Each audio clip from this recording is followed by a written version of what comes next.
Talking about the box office results. You know, if you couldn't predict what the box office champion was going to be last week, I'd like to place a bet with you on whether the sun's going to rise tomorrow.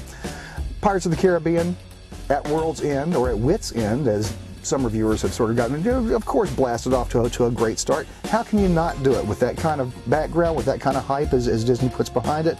$142 million, though, for an opening weekend, counting the Thursday night shows, was a little bit disappointing, you've got to say. Now, Disney's going to give you that kind of a spiel about, oh, it's nearly a 3-hour movie, we can't get as many screenings in each day, so that really cut into the box office total a little bit. But if you think about the fact that they had more screens than any other movie has ever opened on before, 4,362 screens, there's no excuse for the fact that 15 extra minutes of running time over Part 2 is going to cut into their box office take. Now, Shrek 3, of course, finished in second place, as you'd expect, behind Pirates, and still fairly strong after its opening weekend that was almost a record for an animated feature.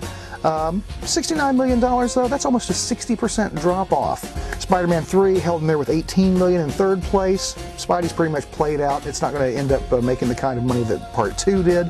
But once again, I think you're going to see that kind of pattern developing and merging with all these Part 3s and sequels and even Part 4s and Part 5s that we've got coming out this summer. But the story for me was a little movie called Waitress, which ended up in 5th place despite the fact that it was only playing on 510 screens, 1/8 of the number of screens that Pirates 3 was being played on.